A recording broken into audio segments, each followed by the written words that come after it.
കോഴിക്കോട് ചേവായൂർ സൂരജ് കൊലപാതക കേസിൽ ഗൂഢാലോചന കുറ്റം ചുമത്താൻ പോലീസ് റിമാൻഡ് ചെയ്ത പ്രതികളെ പോലീസ് കസ്റ്റഡിയിൽ വാങ്ങും. കേസിൽ കൂടുതൽ പ്രതികളുണ്ടോ എന്നും പോലീസ് അന്വേഷണം തുടരുകയാണ്. ദീപക് ധർമ്മടം കോഴിക്കോട് നിന്ന് ചേരുന്നു. ഗുഡ് മോർണിംഗ് ദീപക്, വിശദാംശങ്ങൾ എന്തൊക്കെ?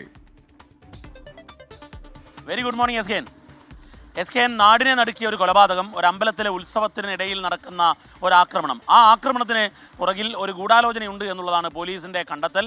ആ ഗൂഢാലോചനയിലേക്കുള്ള അന്വേഷണത്തിലേക്ക് പോലീസ് കടന്നിരിക്കുന്നു. കാരണം ഒരു കോളേജിൽ നടന്ന ഒരു നിസാരമായ വാക്കുതർക്കം അതൊരു സംഘർഷത്തിലേക്ക് പോലും പോയിട്ടില്ല. പക്ഷേ അതിൻ്റെ പ്രതികാരം എന്നോണമാണ് സൂരജിനെ ആൾക്കൂട്ട ആക്രമണത്തിലൂടെ കൊലപ്പെടുത്തുന്നത്. സൂരജിൻ്റെ ഒപ്പമുള്ള സുഹൃത്തുക്കൾ പ്രതിരോധിക്കാനുള്ള ശ്രമമൊക്കെ നടത്തി എന്നുള്ളതാണ് വിവരം.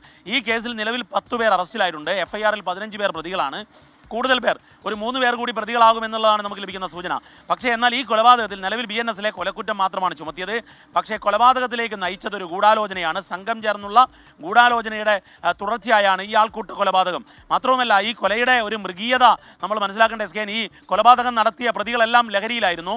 മറ്റൊന്ന്, ഇവർ കഴുത്തിൽ ചവിട്ടിപ്പിടിച്ചുകൊണ്ട് ശ്വാസം മുട്ടിച്ചാണ് കൊലപ്പെടുത്തിയത് എന്നുള്ളതാണ് പോസ്റ്റ്മോർട്ടം റിപ്പോർട്ട്. അപ്പോൾ ഈ ഗൂഢാലോചനയിലേക്കുള്ള അന്വേഷണത്തിലേക്ക് പോലീസ് കടക്കുന്നു. ഈ പ്രതികളെല്ലാം തന്നെ, അതിൽ 6 പേർ കാക്കനാട് ജയിലിലാണ്. 21 വയസ്സ് പൂർത്തിയാകാത്ത സാഹചര്യത്തിൽ അവരെ എല്ലാം കസ്റ്റഡിയിൽ വാങ്ങി വിശദമായി ചോദ്യം ചെയ്യും.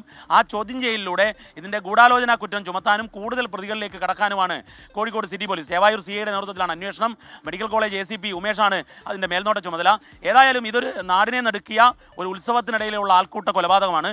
അതിൻ്റെ ഗൂഢാലോചനയിലേക്കാണ് പോലീസിൻ്റെ അന്വേഷണം കടക്കുന്നത്. SK.